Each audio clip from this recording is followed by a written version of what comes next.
where we cut through the noise and get straight to the insights that truly matter. Today, we're diving into, well, a global enigma, really. A story that defied almost everyone's expectations. You probably recall just a few years back when the trade wars reignited. There was this widespread belief China was just incredibly exposed to U.S. economic pressure. It seemed obvious, didn't it? I mean, China exports nearly $600 billion worth of goods to the United States every year. That's roughly 15% of its total exports. So the thinking was, if the U.S., their biggest customer, pulled back, China would have no choice but to bend. Yeah, that was the theory. Yeah. But that's absolutely not what happened. Not at all. Yeah. Instead of retreating, China retaliated fast and without hesitation. They matched tariffs blow for blow. They blocked exports of critical materials, even blacklisted American companies. And this reaction, it left so many people confused, thinking, well, how could a nation that seems so reliant on selling stuff to America not even flinch when the economic pressure ramped up? It really did defy expectations. So our mission today is to uncover this sort of quiet revolution that was already happening behind the scenes.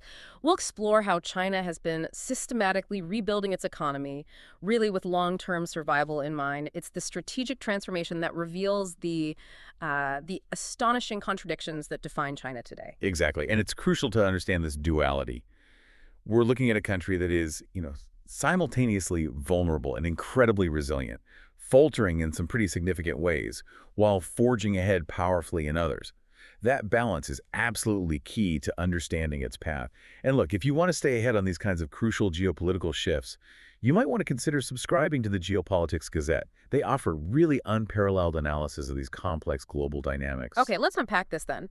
What exactly was this quiet revolution that let China defy those expectations? Well, it really boils down to a decade of sustained, just monumental investments. For the past 10 years, China has consistently funneled an astonishing 40% of its annual GDP. 40%. 40% into infrastructure, technology, and industrial development. That's almost double the rate of any other major economy on Earth. So this isn't just, an economic policy. It's a profound strategic transformation, and it's clearly paying off now. And you can see the results out in the real world, can't you? Chinese companies, once sort of dismissed as low-cost copycats, they've become global leaders in their own right. I mean, take BYD. Not long ago, a minor electric car maker. Now it's overtaken Tesla as the world's largest EV producer. Right. Or TikTok. Built by ByteDance, completely reshaped global internet culture. Exactly. And across so many industries, Chinese brands aren't content playing second fiddle anymore. They're climbing the global value chain, creating products not just for the world, but crucially for themselves. And here's where it gets really interesting. China isn't just trying to survive without the U.S. It seems like it's actively preparing to lead without it. The sheer scale and the intent behind that preparation Yeah. is what's truly fascinating. They aren't just reacting to external pressures. They are deliberately building a future where their economic independence is paramount. That paints a powerful picture, of strength and foresight. But as you mentioned right at the start, China's story is one of stark duality. This incredible resilience alongside really significant vulnerabilities. So what are these deep internal challenges that exist beneath this impressive transformation? Oh, they're substantial. You really can't ignore them. We're seeing a collapsing property market that's left millions with unfinished homes, empty promises. Property values have been declining since 2019, fell 4.5% just in the last year alone. Wow. And add to that a shrinking, aging population. More people are now dying than being born. That seriously threatens long-term productivity, innovation, everything. Youth unemployment is hitting new highs, and economic growth, which once roared near double digits, well, it's slowed dramatically. So these contradictions you're laying out, cranes rising, factories humming, billions invested, alongside these deep internal crises. It's a puzzle. How do we start to reconcile these seemingly opposite realities? You just have to accept that both exist at the same time. It's not one or the other. For decades, the story was simple, right? China, the world's factory. Fueled by American demand, Western capital, its rise was completely intertwined with the West. They offered low-cost labor, a government willing to industrialize like crazy. American companies poured in, built factories, plugged China right into global supply chains. China made, America bought. Simple. And historically, China's GDP growth was staggering, nearly 10% a year sometimes. It became the world's factory. But this success, producing everything from cheap toys to cutting-edge electronics, it built a deep dependence on exports to the West. And that reliance, well, it made China inherently vulnerable to outside economic pressure. Right. And the U.S. naturally started seeing a deep imbalance emerge. Between 2001 and 2017, America lost over 3 million manufacturing jobs. Many went straight to China. And while Chinese companies thrived in the U.S. market, American firms often struggled to get into China's, let's say, tightly controlled economy. Washington's frustration just grew and grew over state subsidies, trade barriers, strict foreign ownership rules, not to mention accusations of IP theft. And that frustration, it escalated dramatically under the Trump administration. Sweeping tariffs were launched, hundreds of billions of dollars worth of Chinese goods. But this wasn't just about trade anymore. It quickly became a battle over tech supremacy. The U.S. blacklisted Huawei, the telecom giant, restricted access to advanced semiconductors. That was a huge move. Massive. And even under Biden, that strategy, the sort of decoupling, it continued. So when tariffs returned in 2025, hitting 100% on some Chinese goods, Beijing hit back instantly, banned rare earth exports, blocked American firms. This was a new, much more assertive China, one that had clearly prepared for this moment. And that preparation, it actually had a name, dual circulation. Yeah. President Xi Jinping unveiled it. And this strategy, it was more than just policy. It was a whole roadmap for resilience, a plan to transform China from, an export-addicted giant into a self-sustaining superpower. It rests on two big engines, interconnected. Okay, engine number one, internal circulation. This is all about boosting domestic demand, right? Turning China's 1.4 billion people into the main source of growth, encouraging consumption, building local supply chains, nurturing homegrown innovation. Exactly. And you can already see this shift. In 2024, domestic consumption made up 35% of China's GDP. That's more than double the contribution from exports. For over a decade now, household consumption has consistently driven over half the country's economic growth. Most of what China makes now, it's actually consumed inside China. But what's fascinating here, though, is despite that growth, household consumption in China is still relatively weak compared to other big economies. Places where consumer spending is often over 60, even 70% of GDP. So why the hesitation? Why aren't Chinese consumers spending more freely, especially with this big domestic push? It comes down to structural reasons. For all its political branding as a socialist state, China actually provides some of the weakest social safety nets in the world. Less than 1% of GDP goes to unemployment support, pensions, welfare, things like that. Less than 1%. Yeah. So most people are largely on their own in a crisis.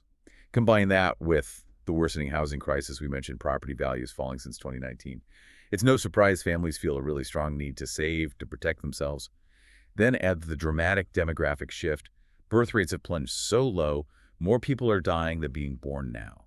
And that just intensifies the pressure on each household to save for education, healthcare, taking care of the elderly. Okay, that makes sense. So that brings us to the second engine. External circulation. China isn't ditching global trade here, but it's fundamentally reshaping it. Is that right?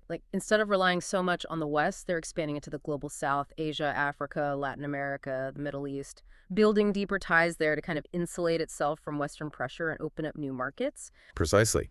And the impact is already significant. The share of China's exports going to the U.S. dropped from over 20% back in 2000 to just 15% in 2023. Yet China's total global exports kept rising. The destination just shifted. And this didn't happen by accident. It's largely thanks to the Belt and Road Initiative. Since 2013, that's poured over $1 trillion into infrastructure in, over 140 countries? $1 trillion. Yeah. So by 2024, Asian countries became China's biggest export destination. China's now the top trading partner for key BRICS nations, Brazil, South Africa, Indonesia. If you connect the dots, China's anchoring this sort of parallel system of global commerce, running increasingly through the developing world. And, if you're finding this kind of analysis insightful, you'll really appreciate the depth you get from the Geopolitics Gazette. It's genuinely a must-read for understanding these complex global shifts. Right. So beyond trade and consumption, China's clearly building this powerful internal engine, driven by something even more fundamental. What are the key areas of this relentless investment that are really driving things? It's the unwavering focus on technology and infrastructure. Since 2018, China's funneled over $500 billion into R&D, specifically targeting strategic industries: semiconductors, electric vehicles, green energy, advanced manufacturing. This isn't just about catching up, it's about leading. And the examples are pretty compelling. You mentioned Huawei in 2023 unveiling that domestically produced 7-nanometer chip. Despite sanctions, that's incredibly advanced tech. A huge leap in their own chip-making ability, a stunning breakthrough, really. It really was. And Chinese chip makers are catching up fast across the board, building more advanced chips for everything, smartphones, military hardware. And we mentioned EVs, BYD overtaking Tesla, the high-speed rail network, over 40,000 kilometers, more than the rest of the world combined. China now produces a third of all manufactured goods on the planet, a third. It's true. Yeah. And look, in many sectors, China is producing far more than it needs. More steel than it can build with, more solar panels than it can install, more EVs than it sells domestically. Now, in the West, producing way more than you consume is usually seen as overcapacity, right? A sign of inefficiency. Yeah, bad planning maybe. But China sees it differently. It's more like a deliberate strategic tool. By flooding global markets with affordable, high-quality products, they don't just sell goods, they lock themselves into global supply chains. They make it incredibly difficult for other nations to pivot away. It's about securing market dominance, making themselves indispensable. It's certainly a unique approach, powered by what people often call China's state-led capitalism. But Yeah, can you explain a bit about what that looks like in practice? How does it enable these huge targeted investments? absolutely. So unlike Western economies, where private capital and market forces are mostly the drivers, China's transformation is largely coordinated, directed from the top down by the state. This means the government actively uses state-owned companies and guides private investment towards strategic national goals. They funnel resources into the sectors they decide are critical for future economic power. But that control, it definitely comes at a cost. To keep this engine going, China has relied heavily on public borrowing. Debt is rising fast. It's projected to exceed 100% of GDP by 2026. Wow. And you already see signs of strain. Things like ghost cities, empty train stations, underused factories. It suggests some of these massive investments aren't actually generating real returns, Yeah. which raises serious questions about long-term sustainability. Okay, so let's try and bring this all together for you, our listener. That quiet interdependence of the past, China manufacturing, America consuming, it's undeniably fading. China just doesn't rely on the U.S. the way it once did. It has new trade routes, new partners, a growing domestic market. It's pouring trillions into tech, building for itself, designing an economy built to withstand whatever pressure comes next. Exactly. And while those significant challenges definitely remain, weak consumer spending, the huge task of catching up on the most cutting-edge chips, the property crash, rising debt, China is certainly not backing down. It is steadily rebuilding, quietly crafting this alternative economic system, one that's more self-sufficient, less exposed to U.S. pressure, and crucially, deeply integrated into the developing world. So this really isn't just about trade disputes or export bans anymore, is it? It feels like it's about the future rules of the global economy and who gets to write them. The era of U.S.-led globalization seems to be fading, and the real question now isn't maybe whether China will survive without the West. It's whether the world is truly ready for a future where China no longer needs permission. And for deeper insights into these really monumental shifts, we do highly recommend checking out the Geopolitics Gazette.